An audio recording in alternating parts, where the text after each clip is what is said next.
I should have known something was off when Daniel, my best friend, stopped coming around as much. We used to be inseparable. Weekend barbecues, poker nights, even gym sessions. But in the last few months, he'd been distant. At first, I figured it was work or maybe a new girl he didn't want to introduce just yet. Turns out, the new girl was my wife. It started with little things. Sophie suddenly became more protective of her phone, tilting the screen away when I walked by. She started working late more often, her explanations laced with just a little too much detail, like she'd rehearsed them. And then there was Daniel, always making excuses to avoid coming over. Maybe I was overthinking it. People get busy, friendships evolve, but something gnawed at me, an unease I couldn't shake. I started paying closer attention. How she locked her phone with a new passcode, how she smiled at her texts before quickly putting the screen down when I entered the room. Her perfume was different too, subtler, more expensive, a scent I didn't recognize. One evening, I casually mentioned Daniel. Haven't seen much of him lately, I said, watching her reaction. She hesitated for just a second before shrugging. Yeah, I guess he's been busy. Yeah, I nodded. Busy with what, though? He never really says. She laughed lightly, a little too forced. Probably work or some girl. You know how he is. I knew how he was, and something told me I needed to start paying even closer attention. I wasn't going to jump to conclusions. Not yet. But I would find out the truth one way or another. The unease wouldn't leave me. It was like an itch I couldn't scratch, a whisper in the back of my mind telling me to dig deeper. Sophie had always been affectionate, the type to rest her head on my shoulder while we watched TV, to intertwine her fingers with mine absentmindedly. Lately, though, those little gestures had become less frequent, replaced by a certain distance I couldn't ignore. At first, I chalked it up to stress. Work had been demanding for both of us. But then there were the moments that didn't add up. Like the night I found her standing in the kitchen, phone in hand, smiling at the screen. I approached quietly, and as soon as she noticed me, her thumb tapped the side button, locking it in an instant. Who was that? I asked, keeping my voice casual. Just Rachel, she said without missing a beat. She's asking about our weekend plans. Rachel, I repeated, nodding. Tell her I said hi. She hesitated for a fraction of a second. Barely noticeable, but I caught it. I will, she said, tucking her phone into her pocket and changing the subject. That moment stuck with me, not because I had any proof of something going on, but because of what I felt. Something was off. I could feel it in my gut. So I started paying closer attention. She was spending more time in the bathroom. Never long enough to be suspicious on its own, but enough that I noticed. Her phone was never left on the table anymore. It was always in her pocket, or face down. And then there were her clothes. Sophie had always dressed well, but lately there was a new effort. Lingerie I hadn't seen before, a new shade of lipstick, perfume I didn't recognize. When I complimented her on it, she smiled, but there was something guarded in her expression. Just trying something new, she'd say. Something new. The worst part was Daniel. I hadn't confronted him directly, but his absence was a ghost between us. No more impromptu beers after work. No more dropping by just to see what's up. I tried texting him a few times, but his replies were slow and generic. Can't tonight, man. Busy with work. Missed this one. Maybe next time. It felt deliberate, like he was avoiding me. And when I finally brought him up again to Sophie, her answer was casual, too casual. He's probably just caught up with something, maybe a new girl, she offered. That was the second time she'd used that excuse, and that's when I knew I had to stop wondering and start finding answers. So I set my first trap. One evening after dinner, I placed my phone on the counter and let out a sigh. Gotta head into the office early tomorrow, I said, stretching. Might just crash early tonight. Sophie, scrolling through her phone, barely looked up. Yeah, that sucks. I nodded, stifling a yawn. Yeah, probably gonna be out of the house by 5. She hummed, only half listening. But as I turned to head upstairs, I saw it. The way her eyes flicked up just slightly, her fingers hesitating over her screen. And right there, I knew I had her. I wasn't going anywhere at 5 a.m. I was going to stay right here. And if my gut was right, I'd finally see what she was hiding. I woke up early, but not at 5 like I'd told Sophie. Instead, I set my alarm for 4:30, giving myself time to get into position. Moving quietly, I slipped out of bed, grabbed my phone, and went downstairs. The house was silent, except for the faint hum of the fridge. I found a spot in the living room, just out of sight, and waited. At 5:10 a.m., I heard the soft creak of our bedroom door. My heart pounded as I peeked through the dim light. Sophie, still in her sleepwear, tiptoed toward the kitchen, phone in hand. She didn't turn on any lights, just moved with practiced ease. Then she did something strange. She grabbed her laptop from the counter, sat down, and opened it. The screen's glow illuminated her face as she typed something quickly. A message, an email. I watched, barely breathing. A few minutes later, she closed the laptop, picked up her phone, and smiled. A small, private smile, one I hadn't seen in a long time. Something inside me twisted. I waited until she went back upstairs before moving. Approaching the laptop, I hesitated. This was a line I hadn't planned to cross yet. Snooping, invading privacy. But at this point, did it even matter? I tapped the trackpad. The screen lit up, showing her home screen. No messages open, no obvious clues. But then, I noticed something. The browser history. I clicked. There it was. A recently deleted search for secure chat apps for private conversations. Another for how to delete call logs on iPhone. And then, the one that made my stomach drop. Last-minute hotel bookings in the city. I leaned against the counter, gripping the edge to steady myself. This wasn't just paranoia anymore. It wasn't just a gut feeling. It was real. But I still didn't have everything I needed. Not yet. My mind raced as I stared at the screen, my fingers tightening around the edge of the counter. What the hell was I looking at? Secure chat apps, deleted call logs, last-minute hotel bookings? Was this really happening? Could Sophie, the woman I had trusted for years, actually be doing this to me? I wanted to believe there was another explanation, some innocent reason for these searches, but deep down, I knew. My gut had been screaming at me for weeks, and now the proof was right in front of my eyes. A slow, burning anger settled in my chest. Not the kind that made you lash out in the moment, but the kind that simmered, deep and controlled. If this was what I thought it was, if she had really been sneaking around behind my back, she was making the biggest mistake of her life. Did she think I would just accept it? That I would cry, beg, or turn a blind eye? No, she had no idea who she was dealing with. I spent the rest of the morning sitting in the dimly lit kitchen, staring at the laptop screen, my mind working through every possible scenario. Was I overreacting? Could there be some logical explanation for all of this? No.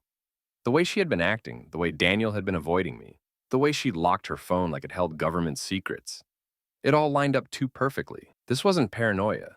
This was real. But real didn't mean I had enough proof. I closed the laptop, rubbing my temples. Jumping to conclusions wasn't going to help me. If I confronted Sophie now, she'd have a dozen excuses lined up. She'd call me jealous, insecure, say I was imagining things. No, I couldn't give her that opportunity. I needed more.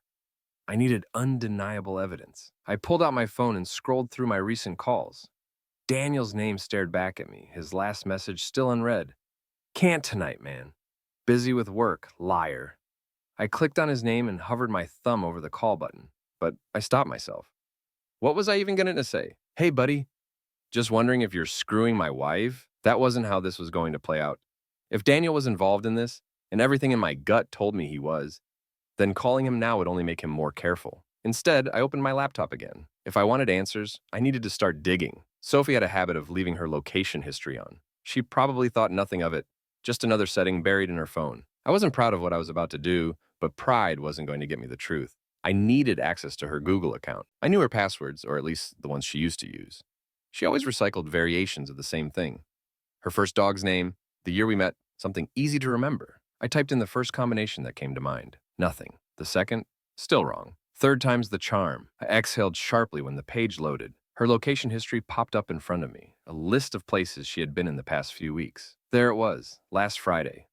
A hotel downtown, a reservation from 8 p.m. to 1 a.m. A sharp, bitter laugh escaped me. So much for working late. I leaned back in my chair, staring at the screen, my heart hammering in my chest. All right, Sophie, you want to play games? Let's play, but I'm not going to lose. I clenched my jaw, staring at the hotel's name on the screen. My breathing was slow, controlled, but my fingers gripped the edge of the counter like a vice. It was one thing to suspect something, another to see cold, undeniable proof, but I couldn't react. Not yet. I pushed the laptop away and ran a hand down my face, trying to process what I had just found. What was I supposed to do with this information? Confront her? Smash something? Call Daniel and rip into him over the phone? No, that would be stupid. I needed more. One hotel visit wasn't enough. I needed a pattern, needed to know if this was a one-time thing or if I had been living in a lie for months. I exhaled sharply and leaned back, my mind already working through the next steps. Sophie wasn't stupid. If she was cheating, she wouldn't leave a trail out in the open. So I had to look deeper. Her phone, that was the real key. I knew she kept it with her at all times now, but at night when she was asleep, that was my chance. That evening I kept things normal, forced myself to smile.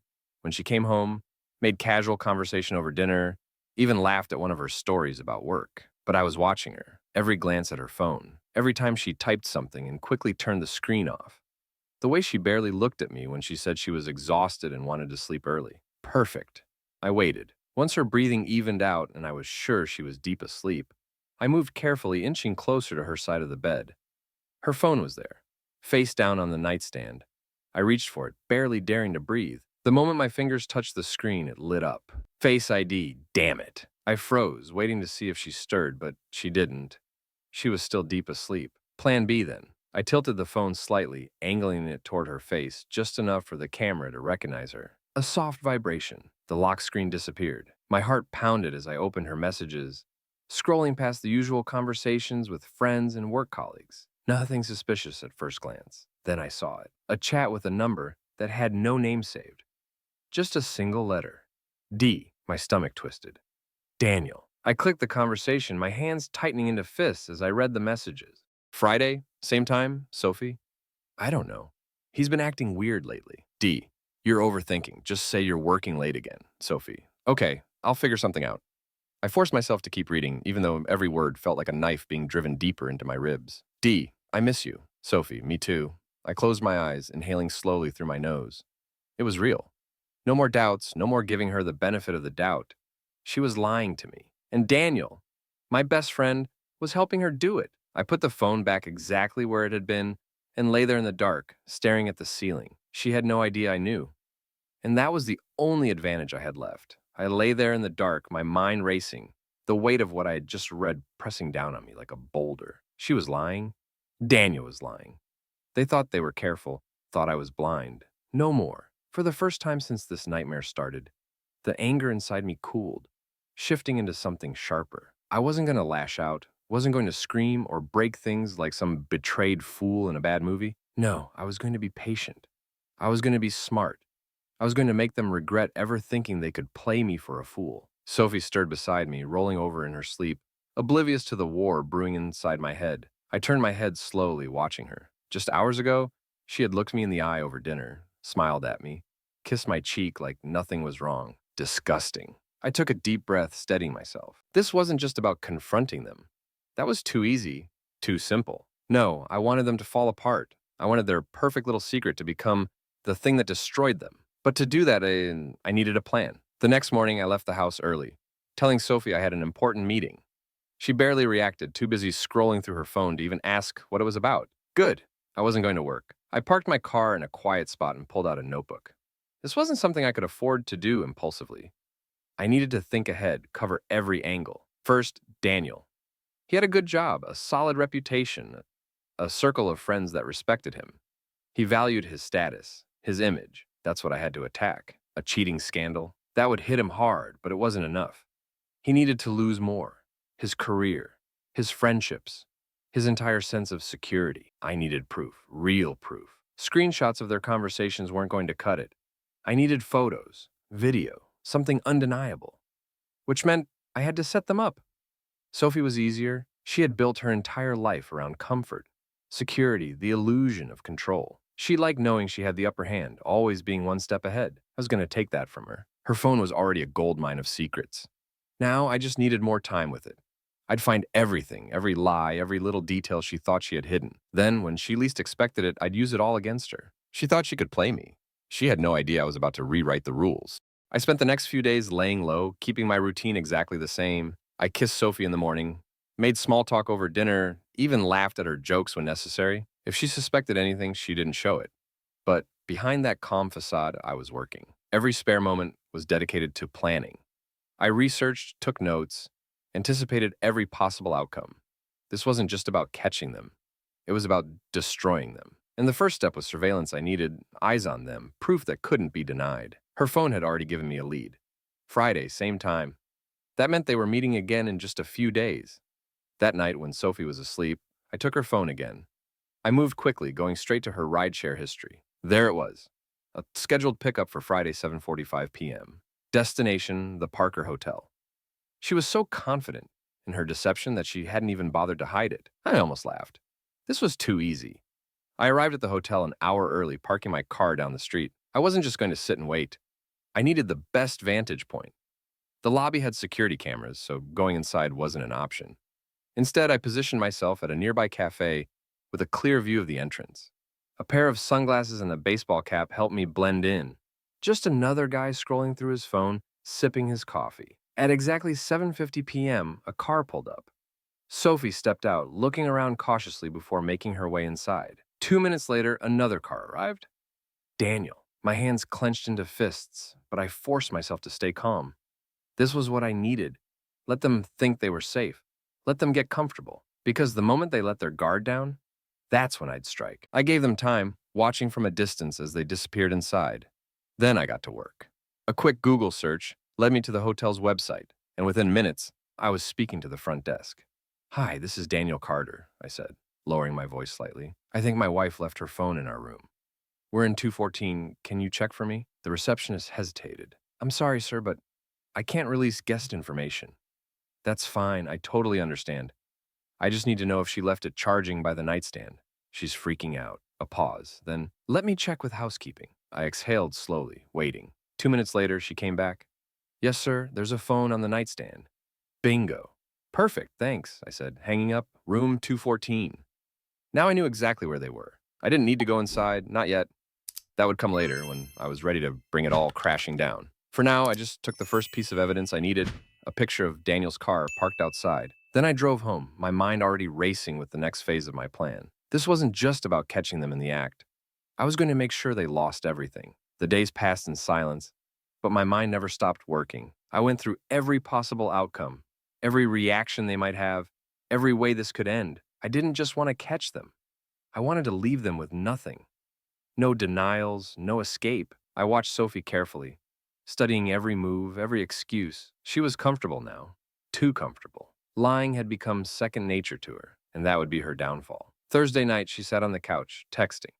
I was across the room, pretending to be focused on my laptop, but my eyes were on her. She typed, paused, smiled to herself, then typed again. I reached for my phone casually and opened an app I had installed on her device weeks ago. It wasn't anything fancy, just simple screen mirroring software, enough to see her messages in real time. A new chat appeared. Daniel. Tomorrow, 8 p.m. Same place? My pulse quickened. Sophie. Of course. Can't wait. She added a winking emoji. I stared at the screen, my blood turning ice cold. They weren't even trying to hide it anymore. I looked up at Sophie. She was still smiling at her phone, twirling a strand of hair around her finger. I swallowed the bitterness rising in my throat. Tomorrow. That was it. That was the night everything would end. I spent the next day making sure every detail was perfect. A small hidden camera in my jacket, another in my pocket. My phone set to record at the press of a button. I didn't want blurry, shaky footage. I wanted crystal clear proof that no excuse could erase. By 7:30 p.m., I was parked down the street from the hotel, watching. Sophie's car hadn't arrived yet. I waited, heart pounding, fingers gripping the steering wheel. At exactly 7:50, I saw her headlights in the distance. She pulled into the parking lot, stepped out, adjusted her dress, checked her reflection in the car window. Then she walked inside. 2 minutes later, another car pulled up. Daniel. I tightened my grip on the wheel, forcing myself to stay calm. I watched as he entered the building. I already knew where they were going. Room 214, the same place as last time. I exhaled slowly and stepped out of my car. Every step I took toward that hotel felt heavier than the last, but my mind was clear. This wasn't just revenge. This was justice. By the time I reached the second floor, my hands weren't even shaking. I stopped in front of room 214. A deep breath, a slow exhale. Then, without hesitation, I knocked. I stood in front of room 214, heart steady, mind sharp. There was no hesitation now, just cold, calculated intent. I knocked. Silence. Then, faint shuffling from inside, a muffled voice. Daniel. Did you order room service? Sophie laughed softly. No, maybe they got the wrong room. Footsteps approached the door. Then it swung open. Daniel stood there, shirt unbuttoned, hair slightly messy, a lazy smirk on his face until he saw me. His expression froze. What the? I didn't give him time to react. I shoved the door open, stepping inside before he could stop me. Sophie was on the bed, wearing nothing but a silk robe, holding a wine glass, her face drained of color. Liam, I raised my phone and hit record. For a few seconds, no one moved, no one spoke. Just three people frozen in a moment that none of them would ever forget. Sophie's mouth opened and closed like she was searching for the right lie. Daniel took a step back, hands slightly raised, like I was holding a gun instead of a phone. I let the silence stretch, Let them squirm. Then I smiled. Go on, don't stop for me. You weren't shy a minute ago. Sophie jumped up, nearly spilling her wine. Liam, it's not what you think. I laughed, a real bitter laugh. Oh, it's exactly what I think. I turned the phone slightly, making sure to get both of them in frame. Smile for the camera. Daniel ran a hand down his face. Listen, man. I cut him off. Save it. I turned to Sophie, my voice dropping to a deadly calm. How long? She swallowed hard. Liam, please. How? A long silence. Then a whisper. 6 months. I felt something inside me snap. I exhaled slowly, nodding, storing away that final betrayal like a piece of evidence in a courtroom. 6 months. Half a year of lies. Of coming home to me after being with him. Of sleeping in our bed after sneaking around in hotel rooms. But it didn't matter now, because tonight was their reckoning. I smirked, slipping my phone back into my pocket. Well, I hope it was worth it. Sophie's brows furrowed. What do you... Then her phone buzzed, and so did Daniel's. Then another buzz, and another. Dozens of notifications lighting up their screens at once, and they both grabbed their phones. Then, panic. Their eyes darted across the screen, faces twisting in horror. Because the video I had just recorded, it had already been sent. To everyone. Their friends, their colleagues, their families, every single person. Sophie gasped, hand flying to her mouth. What did you do? I grinned. I ruined you. Daniel paled, scrolling through his phone, watching his world fall apart in real time. Sophie looked at me, breathing uneven. Liam, please, we can fix this. I took a step closer, lowering my voice. You don't fix betrayal, Sophie. You just live with the consequences. Then I turned around and walked out, leaving them drowning in the wreckage. I walked out of the hotel without looking back, stepping into the cool night air. My heart wasn't pounding. My hands weren't shaking.